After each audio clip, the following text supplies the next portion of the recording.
All right, so back to Nixon, which is this conservative backlash to the liberal Lyndon Johnson years. If you look at this election map in 1968, which is the year that Nixon is elected, you'll notice that little yellow area right there in the deep South. That's going to be won by a guy named George Wallace. George Wallace is the guy that was running around the South talking about segregation now, segregation tomorrow, and segregation forever.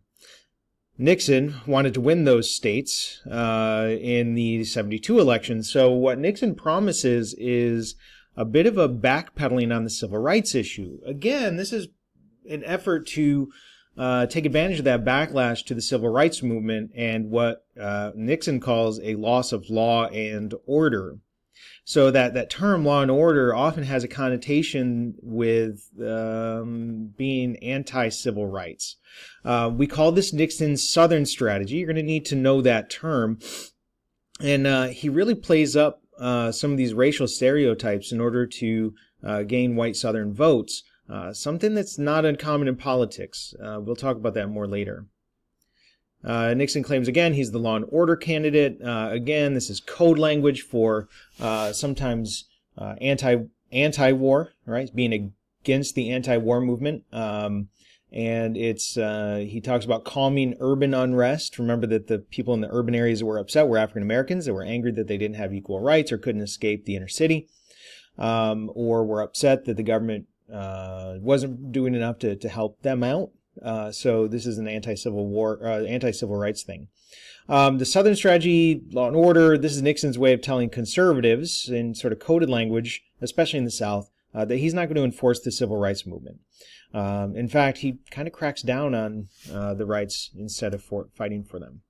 And it essentially limits the impact of the civil rights movement and leads to further problems throughout the 70s and 80s. Nixon also inherits a bad economy, and the economy is going to become important not so much in Nixon's administration. Throughout the 60s, we can see rising prices and wages are staying the same. It becomes a problem for Gerald Ford and then Jimmy Carter, and then that's one of the reasons that Ronald Reagan is going to get elected in the 80s in a sort of a secondary backlash. Nixon also inherits the highly unpopular and divisive Vietnam War, but that's something we already talked about in Standard 8.3. Social conservatives emerge, which is a backlash to not only civil rights, but what they saw as a liberal Supreme Court that was promoting the protection of individual rights over sort of the conservative ideal of communal rights. That's not quite right, but let's just kind of leave it there. This 1960s liberal Supreme Court, led by a guy named Earl Warren, the Warren Court had a number of important decisions. One is Griswold versus Connecticut, and this decision established what they saw as a right to privacy. It had to do with a married couple who wanted to have contraceptives. We don't need to go into the details on it. Essentially, Griswold says that the government has no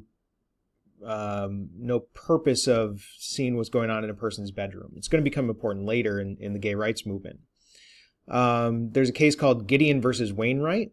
Gideon versus Wainwright was a criminal defendant should be able to have a lawyer even if they cannot afford one.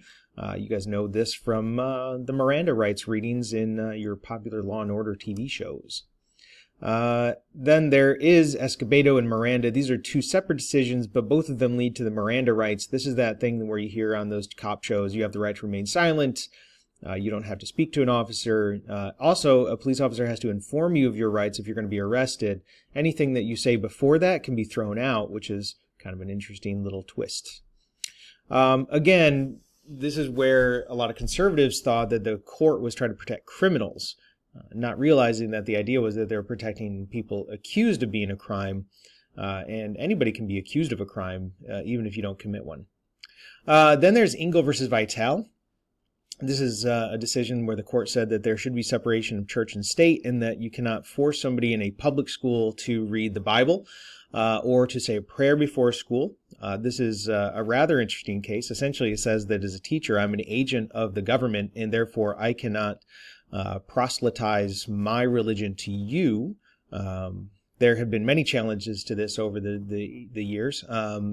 Probably one of the more interesting ones was a recent case in Florida where The school tried to have a rotational schedule of prayer so that it was so that it was non-denominational.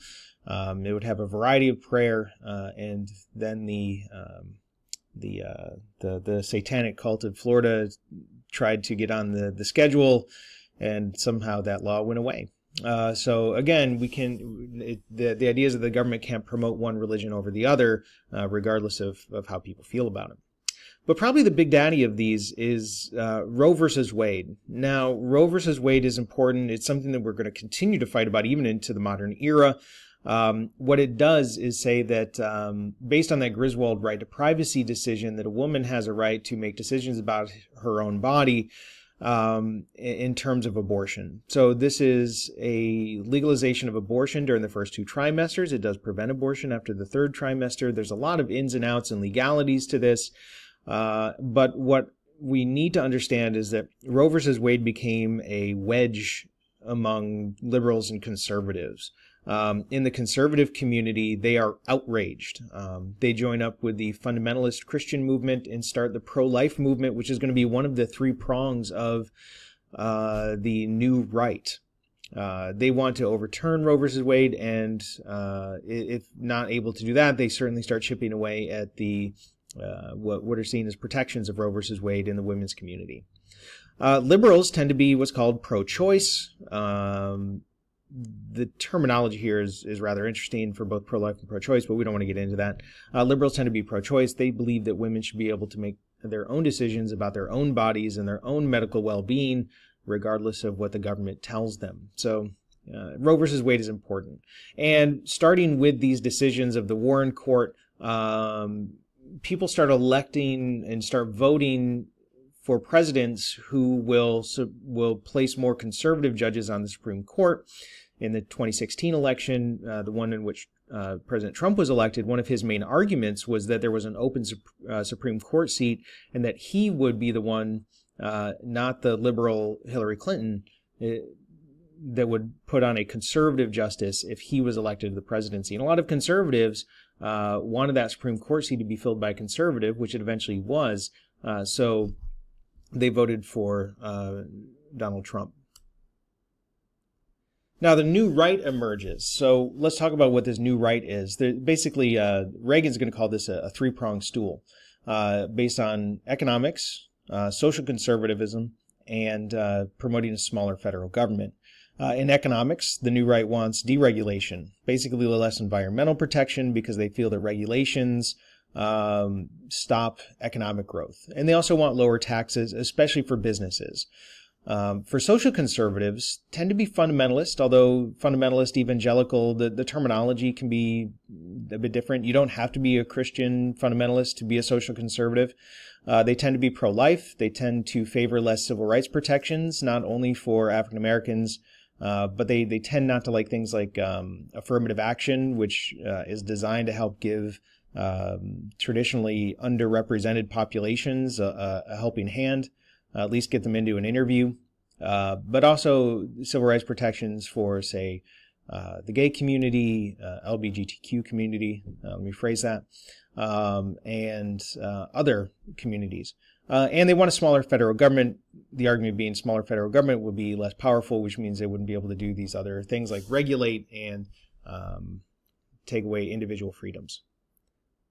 The new right is very good at using television, new media, like televangelists, Billy Graham being one of the most famous, and radio personalities, which reach this massive audience. And this is what eventually births the conservative news outlets like Fox News and others. An important thing with Nixon is also the Middle East. We need to understand that during Nixon's administration, there is a 1973 tension over the Yom Kippur War. We don't need to know the whole details of this, but what we do need to understand is that because we were worried that the Soviets were arming the people that attacked Israel, the United States airlifted $2 billion in supplies to Israel. We paid for that, not necessarily just in cash, but because those Arabic nations tended to have a lot of sway in OPEC, the Organization of Petroleum Exporting Countries. OPEC then announced an embargo. We talked about this back in 2007. on oil to the United States and Europe, driving up energy prices. And because the energy prices were driven up, that meant that our gross national product, or our gross domestic product, whatever you want to call it, the GNP, dipped dramatically, and we went into an even further recession throughout the 1970s. The spike in prices led the economy to crash into a recession, or as this cartoon says, your money or your way of life. Anyways, it's right at this moment that we see Watergate emerge. Watergate is a scandal dealing with President Nixon. Nixon easily won re-election in 1972, but during the election, Nixon was quite paranoid. He was worried about his ability to win because he had escalated Vietnam with the Cambodia attacks and a few other things. He wanted to make sure that he was going to be able to get into office. In 1972, he was paranoid anyways, and he had a number of schemes where he had people working for him called the plumbers, which would fix leaks. But they were out doing various things that he didn't really know about in order to help him get into office in 1972. And one of these things was that the people went in and broke into the Democratic National Committee headquarters, the DNCC, which was at the Watergate Hotel. Now, they break into the Watergate Hotel. They were arrested, and the 5 men are arrested with burglary, and eventually this chain of events leads to what's known as the Watergate scandal. Nixon didn't know about the plan to break in, but eventually he found out that they had been arrested, and he tried to cover up the whole break-in. It was the cover-up that really caused the problem. Nixon's personal counsel testified that Nixon knew about the cover-up, and that another aide then revealed that there was a secret taping system in the president's Oval Office. He had been recording conversations for a future memoir, and those tapes would have proved his presidential involvement in trying to cover up this illegal activity. Nixon refused to release the tapes. He claimed that he had executive privilege. It goes all the way up to the Supreme Court. And in Nixon versus the United States, Nixon was ordered to deliver those tapes to the investigators. There's a lot more to this, by the way. Nixon fired all of his he fired the Attorney General, the Investigator General, and so forth. That's called the Saturday Night Massacre. He fires them all until he gets somebody that's going to fire the investigator, which eventually happens, but it leads to all these few other problems. He does comply with the Supreme Court argument that he needs to give the tapes away, but mysteriously the tapes were damaged, erasing the very sections that would have incriminated him. Days later, knowing that he was going to face an impeachment, he resigned from office. Interestingly, just remember that impeachment does not necessarily mean that he would have been removed from office. We've had 2 presidents impeached, Andrew Johnson and Bill Clinton. Neither one of them were removed from office. You're impeached by the House, and then the Senate has to find you guilty by 2/3 vote. It might have been close. There was still quite a bit of Republican support for Nixon, even during the Watergate scandal. We kind of look back on it as assuming that he was just going to eventually be removed from office. But he took the step and removed himself. This is his entire resignation letter. And when he resigns, Gerald Ford took over. Don't need to do too much about that. Just know that Gerald Ford was covered in scandal because he said he wouldn't pardon Richard Nixon, and that was the first thing that he did. Again, not able to handle the economy, which leads us to Carter. Carter doesn't really handle the economy either. We have that stagflation. The one thing that you do need to know about Jimmy Carter is that he was in charge during this some of the Middle Eastern conflicts. OPEC was a problem. Carter had a human rights commitment.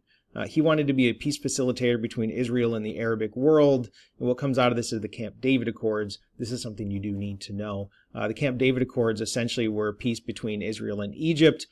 All Israel got was a promise from Egypt that they would recognize Israel as a country. And in return, Israel gave Egypt back the Sinai Peninsula that they had taken during the Yom Kippur War. That whole chunk right there in the middle.